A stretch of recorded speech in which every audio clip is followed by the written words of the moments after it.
The wind howled like a wild animal outside my ranch, rain pouring down in thick silver sheets. With each flash of lightning that illuminated the sky, the anxiety in my gut grew deeper. I could see it from the window, my barn swallowed in darkness.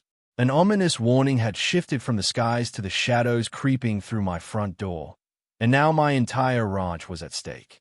"Megan, get the boys."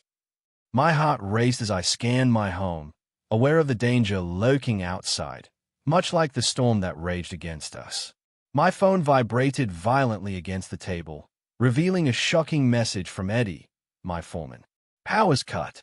They sent guys to the back with bolt cutters. Whole ranch is dark. Animals are panicking. This storm's bad, boss." "They did what?"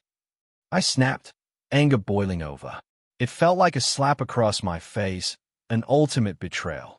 The HOA had gone too far. Megan's startled gaze reflected the fear spinning in my mind. I could see the shadows of our two boys, Danny and Kyle, clinging to her as if they were shadows themselves. "Jake, where are you going?" she pleaded, gripping her flashlight, its beam cutting through the darkness. "This isn't just a power cut. They're trying to start a war," I said, throwing on my rain jacket as memories of how this had spiraled out of control flooded my mind. 2 weeks prior, I found a bright pink notice taped to my ranch gate, declaring I was in violation of some ridiculously obscure HOA rule. I had laughed it off, dismissing it as absolutely pointless. I was outside their jurisdiction. But that laugh quickly turned hollow when they sent a hired hand dressed in yellow to inspect my fence line, attempting to intimidate me into compliance. In this small battle, they didn't expect me to fight back. Now, it was personal. I took one last look at my frightened boys huddled near their mother. "They want to play dirty. Let's see how they like the dark," I muttered through gritted teeth. But before I could reach for the door, a loud crash echoed outside, followed by shattering glass and Megan's horror-stricken scream.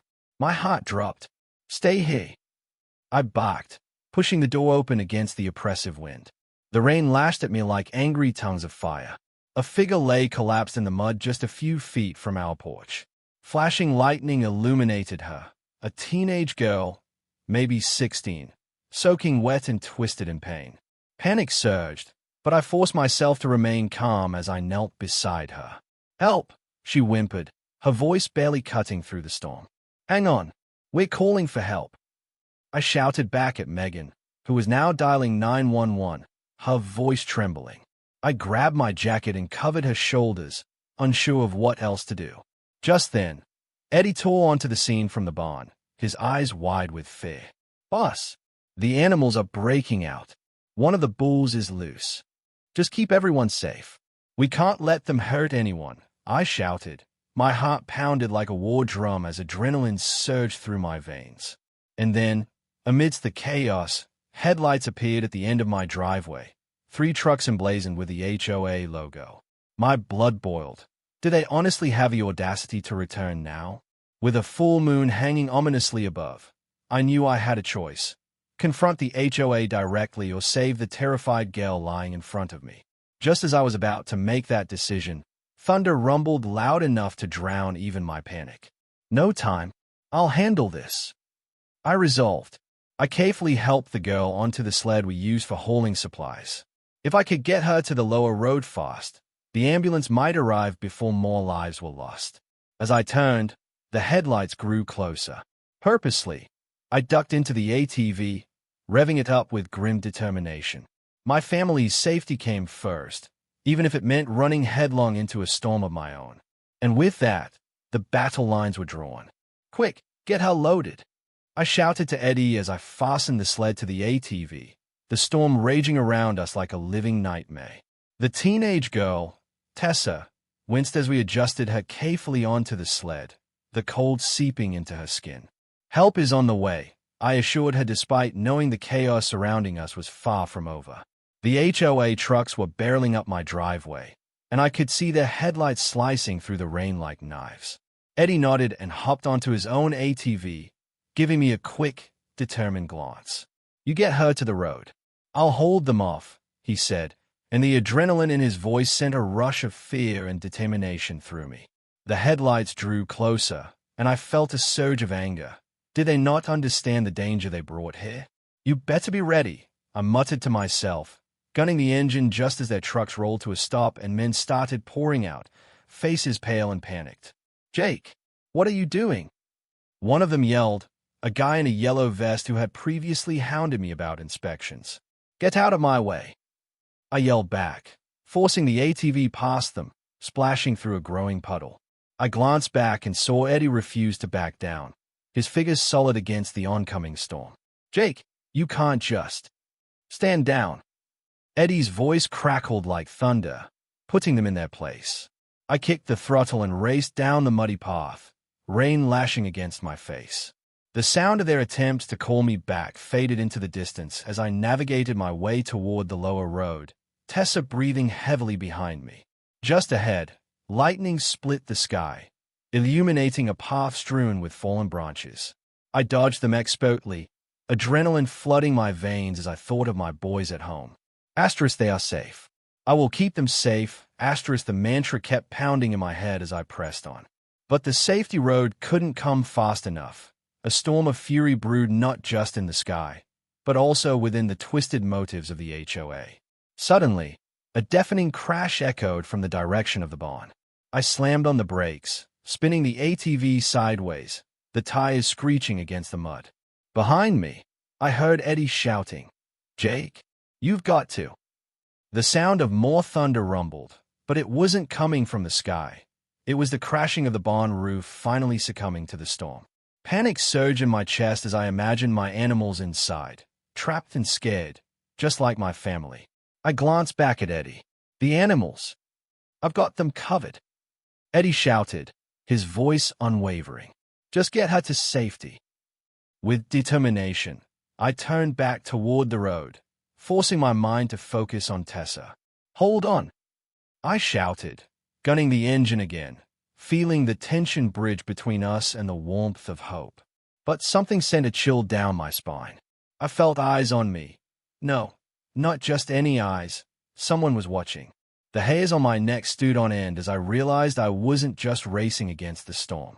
That's when I saw it, hovering above the treetops, a faint silhouette outlined against the flashes of lightning.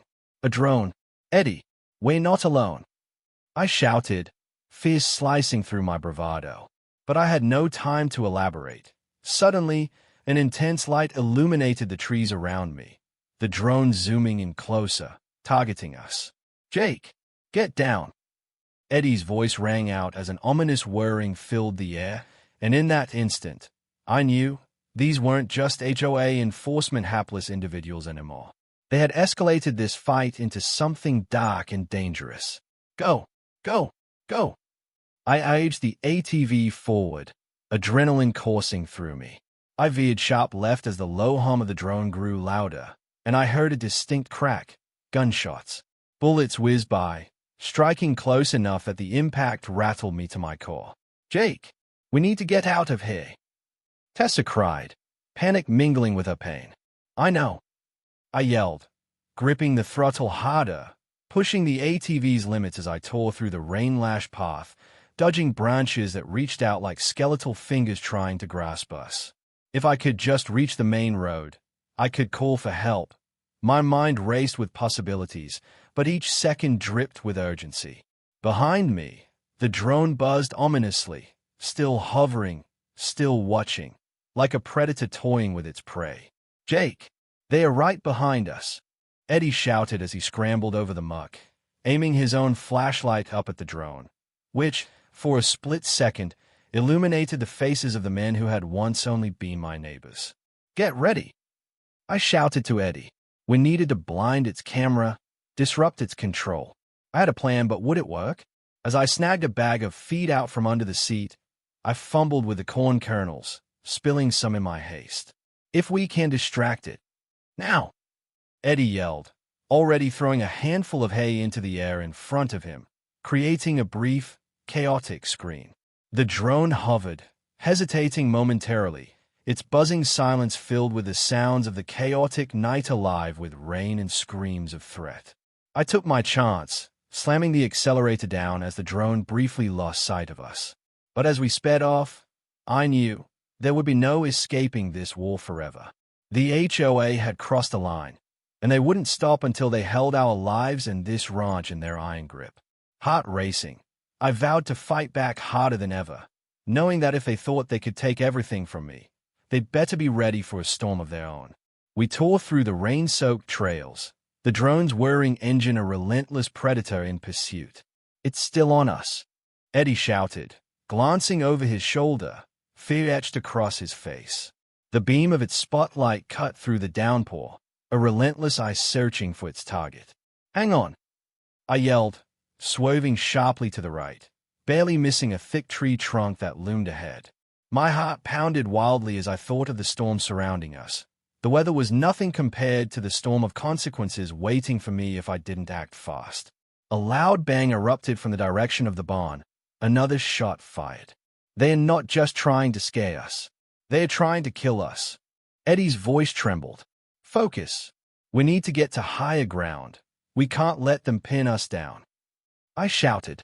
My mind raced as I skidded over the muddy earth, narrowly avoiding another tree. We needed a place to regroup, to figure out a counterattack. "Jake!" Tessa whimpered from the sled, her voice cracking through the chaos. "I can't hold on much longer. Just a little further," I urged, gritting my teeth as I pushed the throttle to its limit. "Stay with me." The drone flickered closer, that ominous red light sweeping across the field just behind us. I could feel its pressure, a heavy weight in the air pushing me into desperation. Suddenly, Eddie raised his arm to signify something ahead, a barn-like structure on a small hilltop, partially obscured by sheets of rain. "There! We can hide there!" Before I could respond, a bright flash lit up the night. I jerked the handlebars, steering hard toward the structure. "Hold on!" As we reached the barn, I threw the ATV into a skid, launching us sideways into the makeshift shelter, the wheels spinning out in the mud. I jumped off and quickly helped Tessa onto solid ground. "Eddie, get the door." He bolted to the barn's old wooden door, pulling it shut just as a drone spotlight illuminated the entrance. "Jake, what now?" With no time to think, I ripped open my backpack, rummaging for anything that could help us. A flare gun ***. My fingers trembled as I fished it out, life hanging in the balance. "Do you think it'll work?" Eddie asked, breathless but ready. "It's worth a shot. Better than nothing, right?" I replied, already loading the flare into the gun. Tessa's breathing was shaky, her face pale. "What if they find us?" "Then we'll make sure they regret it," I growled, feeling a surge of fierce determination. "We'll distract them, light it, run, and create chaos." Just as I positioned myself at the barn entrance, the drone buzzed overhead like a demon, its spotlight casting a harsh glow into the dusty wooden beams. I caught glimpses of familiar faces scuttling beneath the drone. They were desperate to corner us, relentless in their pursuit. "Now!" I yelled, raising the flare gun into the air. I pulled the trigger, the flare shooting out in a sudden burst of red-hot light. The drone veered, caught off guard, and flickered as the flare lit up the sky, painting everything in sharp contrast against the storm. "Go!" I shouted, darting out of the barn toward the thicket beside it, the rain soaking through my clothes within seconds. Eddie and Tessa followed, sprinting like the wind behind me. But as we dashed for cover, shadows emerged from the darkness, more figures stepping forward, armed and ready. "Stop!" one of them yelled, raising a weapon just as thunder rolled overhead. "Eddie!" I gasped, feeling the sudden weight of hopelessness pressing down. There was no escaping them. We were surrounded. "Get down!" Eddie yelled as he pulled Tessa behind an old hay bale for cover. The figures were only getting closer, and all I could hear were the pounding of my heart and the chilling sound of drenched boots advancing through the mud. "Jake, we'll make it if we stick together," Eddie called, his voice a lifeline in the surge of chaos. Before I could respond, one of the men charged at us, a figure I recognized too well. Randall Knox, his face a mask of fury and desperation. "You think you can evade your responsibilities, Foster?" His tone was venomous, words dripping with contempt. "You've threatened everything we've built. and now you will pay for it. No, I shouted back, rage boiling within me. You're the one threatening lives. This isn't about rules. It's about power and greed. Knox's eyes flickered, and in that moment, something shifted. Asterisk, asterisk, I saw light, a strategic opportunity amid the chaos. Asterisk, asterisk, Eddie, keep Tessa down. I hollered, my mind racing with a plan. I threw the flare gun with all my might towards Knox, the bright flare shooting out like a firestorm in his direction. The sudden explosion of light and heat caught him off guard, blinding him. Now! I yelled, rallying Eddie and Tessa. We sprinted past a momentarily stunned Knox, rushing toward the thicket while the others scrambled to reorient themselves. We plunged into a maze of trees, rain pounding against us as we zigzagged to evade capture. My heart raced. The closer we got to the main road, the closer we were to safety, but snakes in the grass could bite unexpectedly. Jake, look! Tessa screamed, pointing to a clearing just ahead. There it was, the glimmer of headlights piercing through the rain. Hope surged through me as I pushed onward, leading the charge toward the light. Suddenly, the sound of a gunshot rang out, whistling past my ear. Eddie dropped to the ground, just inches from a fatal blow. Run, he gasped, pushing Tessa ahead as he pulled himself back up, adrenaline coursing through him. Keep moving, I shouted, fear driving us faster. We can't let them catch us. As we burst into the clearing, the headlights grew nearer, a car kissed by the storm, seeming like a beacon of salvation. That's a cop car, Eddie exclaimed, relief flooding his voice. Go, get to it, I shouted, rushing with all my strength toward the safety of the vehicle. But in the heat of our flight, I could feel Knox and his goons trailing closely behind, fury igniting their pursuit. We reached the cop car, and just as I yanked the door open, I felt an overwhelming sense of dread. I turned for one last look, standing face to face with Knox. His expression was twisted, fury transforming to a predatory grin. You can run, but you can't hide forever, Fuster. And with that, as I jumped into the vehicle with Eddie and Tessa, I knew this fight was far from over. The seconds stretched like an eternity as I slammed the cop car door shut. Adrenaline buzzed in my veins. Eddie twisted the key in the ignition, but the engine sputtered and died. Come on, he cried desperately, hammering the key again. Outside, Knox's men surged toward us, flashing lights like wolves closing in on their prey.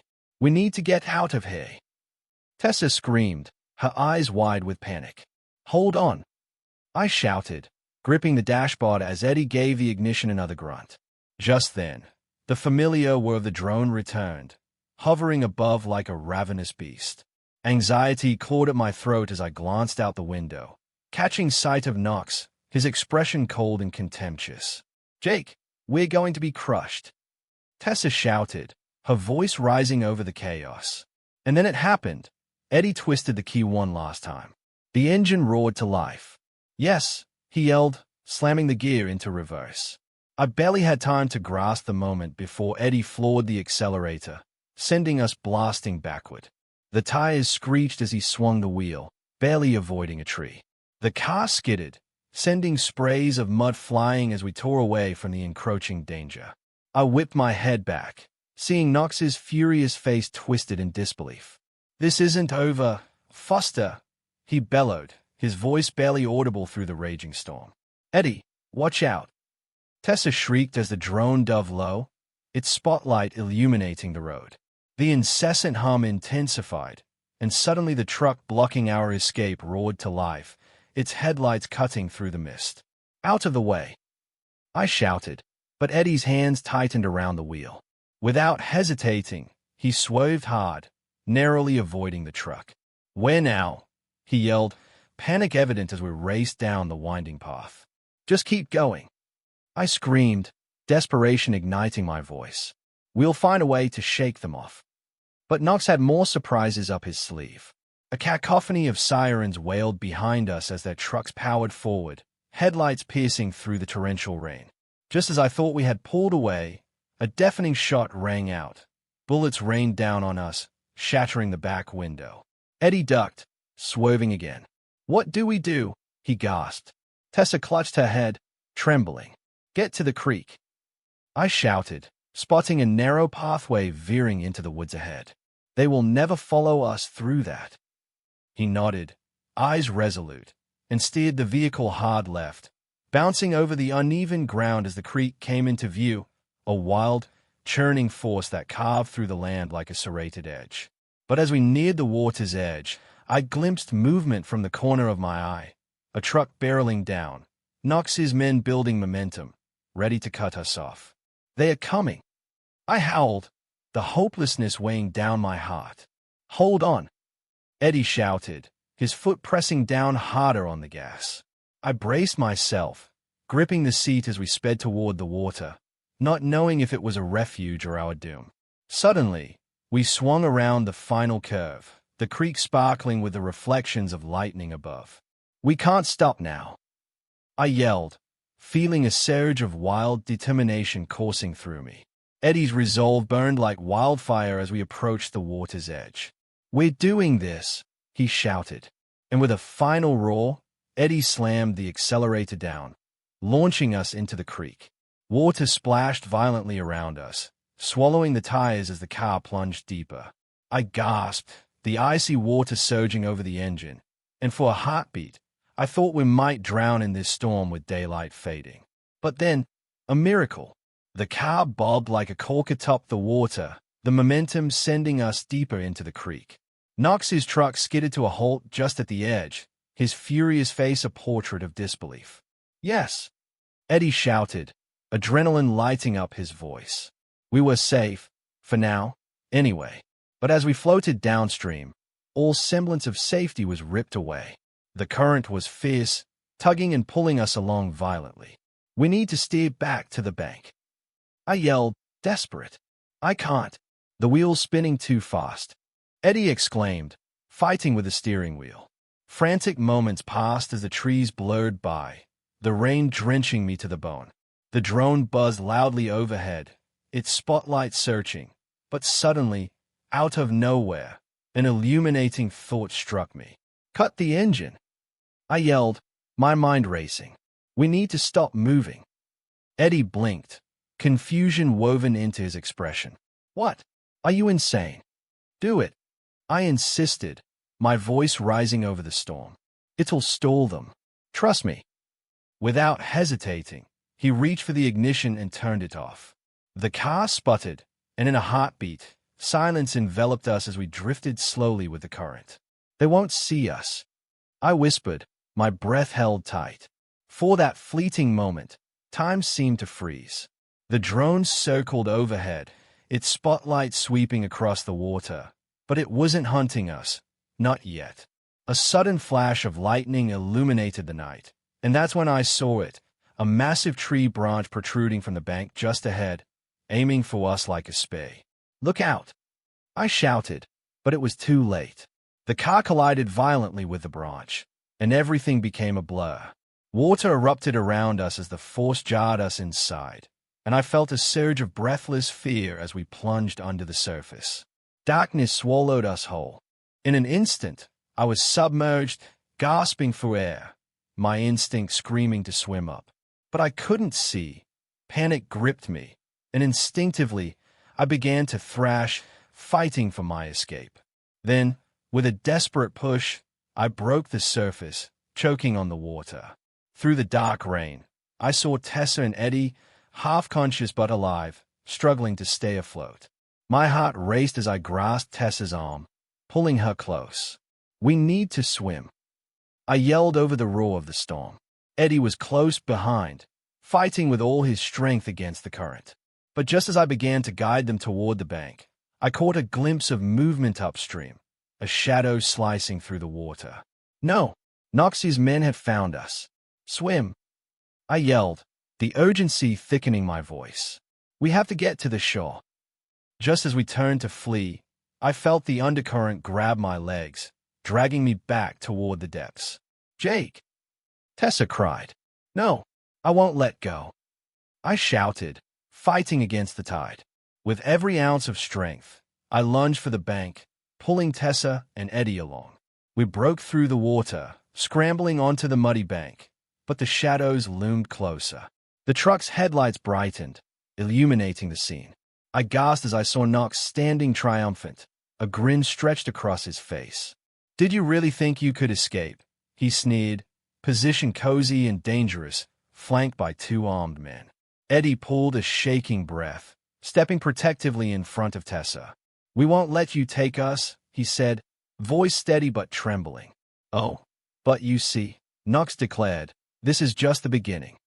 His eyes narrowed, betraying malicious intent.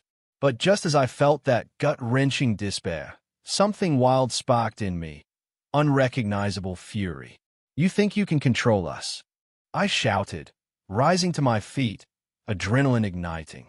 "You've underestimated our fight." The lightning crashed, and the heavens unleashed a torrent of rain. But I wasn't worried. I felt electrified, ready to face whatever darkness Knox had left. Before I knew what I was doing, I turned and faced the river again, spotting the gleam of a familiar location, the old dam, hidden by trees and bursting with potential. "We're not finished," I yelled, adrenaline surging within. Without a second thought, I sprinted back toward the creek, pushing past Knox's men, hearing their stunned gasps as they processed my unexpected bravery. "Jake!"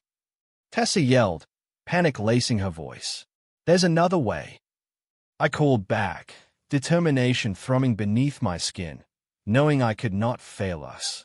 Fueled by heart-stopping urgency, I leapt into the water, pulling Eddie and Tessa behind me. With a raging current sweeping around us, I swam toward the dam, focused on the goal ahead.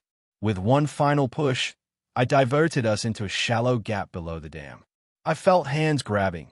Knox's men were there, shouting, flailing to pull us back. But then came the thunderous sound of the dam breaking.